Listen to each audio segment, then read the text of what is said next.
Intéressé à ce qui s'est passé ce week-end à Argenteuil. Il y a eu des tirs de mortier qui ont été tirés contre la police après un week-end de tension. Un important dispositif de sécurisation a été mis en place. On va comprendre pourquoi il y a eu toutes ces tensions à travers ce sujet de Martin Mazur et on débat ensuite. Les faits se sont déroulés en début de soirée à Argenteuil, en banlieue parisienne. Selon un représentant syndical, 50 à 60 personnes s'en seraient pris aux policiers et au commissariat de la ville.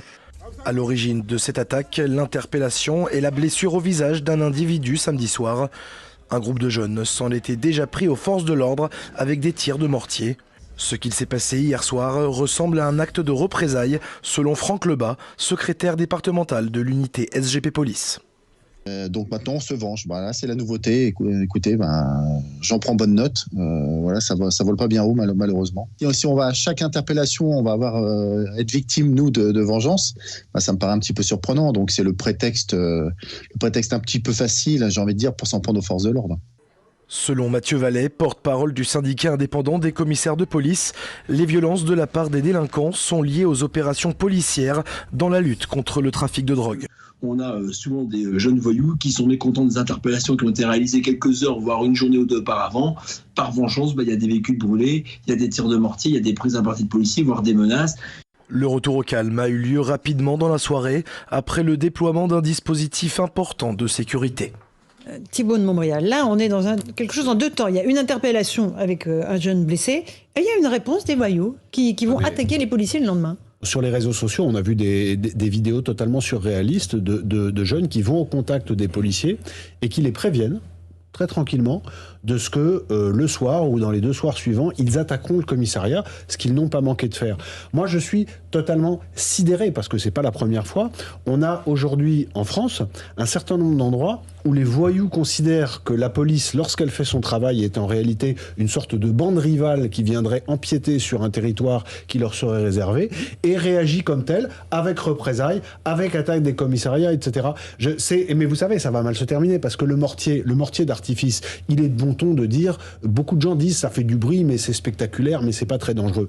Vous prenez, c'est arrivé à un de mes clients, un tir de mortier sur la peau, vous êtes brûlé au moins au 2e degré, vous le prenez dans le visage, vous avez un vrai risque de mourir. C'est-à-dire que ces scènes qui sont objectivement impressionnantes, qu'on voit à l'écran actuellement, lorsque vous êtes des policiers et que vous recevez des tirs tendus de mortier d'artifice, vous êtes en danger de mort. Et ça nous ramène à la question de savoir quelle riposte les policiers peuvent employer face à ces outils. Pour l'instant, il n'y a pas de riposte avec de l'armement de la catégorie la plus dangereuse et la plus létale. Mais on pourrait tout à fait se poser la question, si un policier est tué ce soir, demain soir, après-demain soir, par un mortier d'artifice, on sera amené à en reparler. Christian Proto. Oui, je crois que le problème qui se pose face à ce type d'action, c'est de pouvoir ensuite mener des enquêtes par rapport aux bandes qui sont constituées. Et je pense il faudrait peut-être penser à ouvrir sur une formation de bandes, comme le prévoit le code de procédure pénale et l'association de malfaiteurs. Parce que si on vient simplement parce qu'on a balancé des tirs de mortier... Non, il faut d'abord les interpeller, peut-être. Il y en a déjà eu 10, là. Donc, il y en a eu 10. Mais en même temps, si j'ose dire, sans faire de politique, il y a ce problème qui est embêtant, c'est qu'on a toujours du mal à admettre que les réseaux sociaux sont le support, le soutien pour que ces jeunes se rassemblent. Le tam-tam fonctionne à travers ça. On le voit avec les rodéos, on le voit avec ce type d'agression, et il faut se donner les moyens. Et se donner les moyens, c'est mettre les GAFAM devant leurs responsabilités et avoir accès rapidement à ces réseaux, aux informations des réseaux, et surtout à l'anonymat. Donc lever l'anonymat. Prisca Thévenot, c'est une piste. Ouais, je suis complètement d'accord avec ce que vous venez de dire, parce qu'effectivement là il y a le premier aspect, c'est un effet de représailles, de vengeance, bande contre bande, l'État contre la racaille en l'occurrence, mais aussi dans tout ça un effet aussi d'opportunité, parce que là il y a je crois 50-60 individus qui se sont présentés en mode feu d'artifice, on ambiance un peu le quartier, excusez-moi du terme, mais c'est vraiment ça.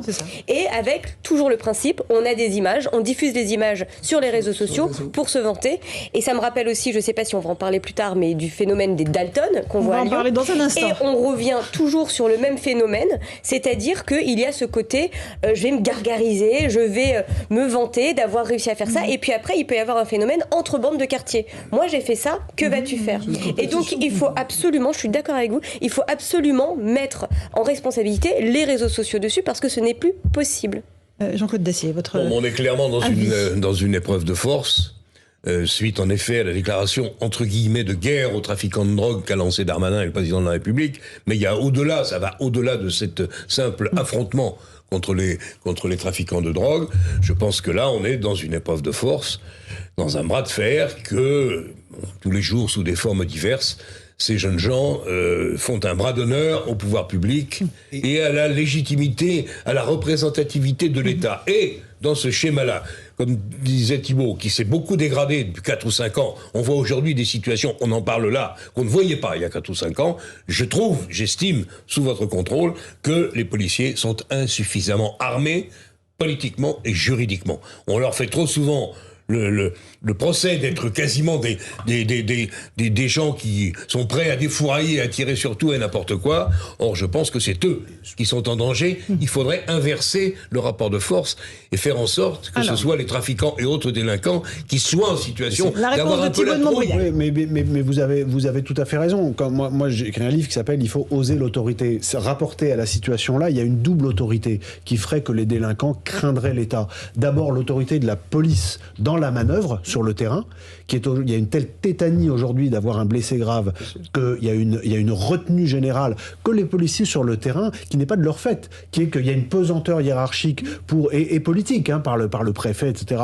Moi j'ai écrit dans mon livre une phrase qu'on entend beaucoup dans l'administration, c'est pas de couilles, pas d'embrouille. C'est donc qui est une retenue... C'est imagé, mais ça parle. Oui, mais ça vaut mieux qu'un non-discours. C'est une retenue sur le terrain. Parce que finalement, un peu de désordre, ça vaut mieux que s'il y avait une catastrophe. Sauf que les désordres successifs amèneront la catastrophe. Donc d'abord, il y a cette autorité de la police qui n'existe plus et que les délinquants ne vivent plus comme une autorité contraignante. Et puis derrière, il y a l'autorité judiciaire. Quand on voit les peines auxquelles sont condamnés, souvent symboliques, les gens qui sont pris dans ce genre de faits divers, vous parliez des Dalton, vous avez évidemment raison. Les Dalton, on a un individu qui escalade une prison, qui se filme ensuite, qui est des gens qui ont des revendications, qui disent voilà, notre ami, ça fait trop longtemps qu'il est en prison, faut qu'il sorte. On a des gens qui ne craignent plus du tout aucun des facteurs d'autorité de l'État. C'est-à-dire qu'ils font sécession, quasiment. C'est une forme de sécession, bien sûr. Absolument. Et je me demande si on ne va pas rester dans cette situation de clair-obscur, puisque nous sommes à 5 mois de la présidentielle. Mais jusqu'au drame, c'est ça qu'il faut bien comprendre. C'est bien possible, en effet. C'est ça qui amènera au drame. Et Christian Proto, plutôt le déshonneur que la guerre. Là, on aura le déshonneur et la guerre. Oui, mais je pense qu'il faut également se dire qu'on a mis en route un processus qui, pour le moment, un peu comme ça se passerait dans une ruche, fait sortir les abeilles et puis ça les dérange. On dérange, on est des empêcheurs de tourner en rond. Le ministre a mis en place quelque chose, mais il faut aller jusqu'au bout de l'exercice. Il ne faut pas avoir peur. Et c'est ça qu'il faut dire, avec en plus la possession du terrain, c'est-à-dire remettre du personnel, mais qui soit vraiment sur place. Dans les quartiers où il n'y a personne, il faut recréer des commissariats. Quitte à faire des commissariats... Mais là, il y en a un, ils attaquent le commissariat, Christian. Ils attaquent le commissariat. Bah oui. Mais je parle de l'endroit d'où ils viennent, les quartiers d'où ils viennent. Moi, je voudrais qu'il y ait des commissariats mobiles, qu'on les mette là. Ça serait plus rapide que les constructions. C'est pas que la, pardon, c'est pas que la réponse à la politique anti-drogue de Gérald Darmanin, qui a certes eu des premiers résultats et généré des réactions, mais malheureusement le problème va bien au-delà et depuis bien plus longtemps. Bien sûr, le fond de sauce est bien plus lourd et bien plus grave que ça. D'où la nécessité d'être sur place sur le terrain, avoir du renseignement et de l'information, ce que l'on n'a pas. Et pas seulement avec des compagnies de CRS pour sécuriser le quartier qui s'en iront. Non, pas le lendemain, quelques jours après, mais parce que... Ça dure 3-4 jours, quoi. On fait un coup, ensuite on tient le terrain, puis après on ne tient plus le terrain, on s'en va. Je redis à tort ou à raison que le pouvoir politique à l'heure actuelle lutte, c'est vrai, on l'a dit, avec les dégâts parfois que ça provoque et les résultats qui sont obtenus, mais je pense que le pouvoir politique a un peu la pétoche. On vote dans 5 mois, et je ne les vois pas prendre le risque de laisser les banlieues se réenflammaient d'une manière ou d'une autre. Donc je pense que le mot d'ordre à l'Élysée, c'est faites quand même attention à ce que vous faites. Allez, cela dit, c'est risqué aussi à l'inverse. Parce que si en ne faisant rien, ça aboutit, comme je le pense, à un drame. Je souhaite même me tromper, et j'attends que demain, je le répète pour la énième fois, que le président de la République dise un mot sur cette situation. Je ne sais pas s'il le fera. S'il écoute CNews et Europe 1, peut-être qu'il en parlera. Allez, on fait une petite pause. On se retrouve dans un instant tous les quatre. On évoquera cette nouvelle provocation des Dalton qui ont effectivement escaladé le grillage de l'enceinte de la prison de Lyon-Corba où l'un des leurs est emprisonné juste pour lui emmener un colis. Puis ils se sont filmés après en faisant un petit rodéo pour terminer l'affaire. On en débat dans un instant. À tout de suite dans Punchline.